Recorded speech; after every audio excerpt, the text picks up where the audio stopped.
Hi friends, ഇന്ന് എല്ലാവരെയും നമ്മുടെ പച്ചക്കറി തോട്ടം കാണിക്കാമെന്ന് കരുതി. കുറച്ച് പച്ചക്കറി ഐറ്റംസ് ഉണ്ട്. ഇത് നമ്മുടെ നാടൻ വെണ്ടയ്ക്കയാണ്.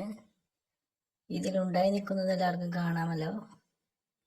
ഈ 2 വാരം വെണ്ടയ്ക്ക മാത്രമാണ് നമ്മൾ നട്ടിരിക്കുന്നത്. ഓരോന്നും തിരിച്ചാണ് നട്ടേക്കണത്. പലതരത്തിലുള്ള പച്ചക്കറികളുണ്ട്. കണ്ടോ, വെണ്ടയ്ക്ക ആയി വരുന്നു. ഇടയിലൂടെ മത്തയൊക്കെ പടർത്തിയിട്ടുണ്ട്. ഇനി നിങ്ങളെ കാണിക്കുന്നത് കുക്കുംബറാണ്.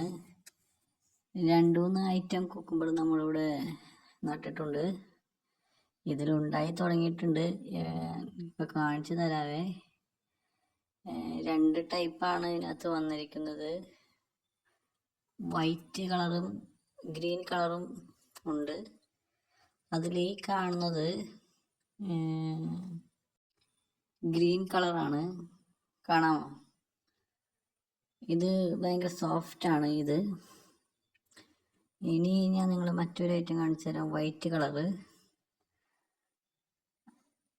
ഇത് ഇച്ചിരി ഹാർഡാണ്. നല്ല ടേസ്റ്റ് ഉണ്ട് കഴിക്കാനൊക്കെ. ഉണ്ടായി തുടങ്ങുന്നുള്ളൂ. വലയിൽ കയറ്റാൻ ടൈം കഴിഞ്ഞു. ഇത് വഴുതനങ്ങയാണ്. വഴുതനങ്ങ വലുതായി വരുന്നേ ഉള്ളൂ. ഒന്നിലും ഉണ്ടായി തുടങ്ങിയിട്ടില്ല. ഇവിടെയൊക്കെ കഴിഞ്ഞ ആഴ്ച നമ്മൾ വല കെട്ടിയായിരുന്നു. ഇത് ഇടയ്ക്ക് കുറച്ച് മത്തങ്ങയൊക്കെ കൊത്തി കൊടുത്തേക്കുന്നതാണ്. ഇത് പയറ് 2 ടൈപ്പ് പയറാണ്. ഇത് വള്ളിപ്പയറാണ്. ഈ സൈഡിൽ കാണുന്നത് താഴത്തെ കൂടെ പടരുന്ന കുറ്റിപ്പയർ എന്ന് പറയും. ഇത് പടർത്തുന്നതല്ല, ഇത് നിലത്ത് കൂടെ ഉണ്ടാവുന്നതാണ്. ഇതിൽ പയറൊക്കെ വാർന്നു വീണ് തുടങ്ങിയിട്ടുണ്ട്. ഇനി വല കെട്ടാനുള്ള കാര്യങ്ങൾ നോക്കാം. ഇതാണ് ഇവിടുത്തെ മെയിൻ കർഷകൻ. ഇത് മൊത്തം നമ്മുടെ തോമസ് ചേട്ടൻ്റെ കൃഷിസ്ഥലമാണ്. ഒരുപാട് സ്ഥലത്ത് തോമസ് ചേട്ടൻ കൃഷി ചെയ്യുന്നുണ്ട്. പല ഏരിയകളിലായിട്ട് പലതരം കൃഷികൾ തോമസ് ചേട്ടനുണ്ട്. ഇതൊരു പച്ചക്കറി തോട്ടമാണ്.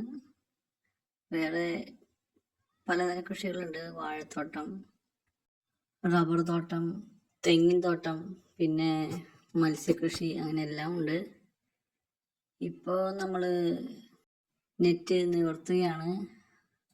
നെറ്റ് മൊത്തം പിരിഞ്ഞ് കിടക്കാണ്. അതിൻ്റെ പിരിച്ചിലൊക്കെ മാറ്റി എടുത്തിട്ട് വേണം 4 സൈഡിലും കയറിട്ട് വലിച്ചു കെട്ടാനായിട്ട്. ഇത് നമ്മൾ 2 ആഴ്ച മുമ്പേ ചെയ്യേണ്ടതായിരുന്നു. നമുക്ക് സമയം കിട്ടാത്തത് കൊണ്ടാണ് ലേറ്റായത്.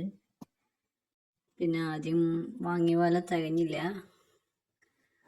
ഒരിക്കലും നമ്മൾ ഇത് മീറ്റർ കണക്കിന് വാങ്ങരുത്. തൂക്കമായിട്ട് മേടിക്കണം. മീറ്ററിൽ മേടിക്കുമ്പോൾ നമുക്ക് നഷ്ടമായിരിക്കും.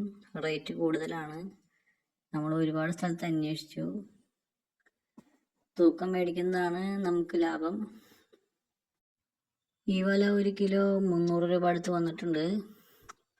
ചില സ്ഥലങ്ങളിൽ ഇത് മീറ്റർ കണക്കിനാണ് വിൽക്കുന്നത്.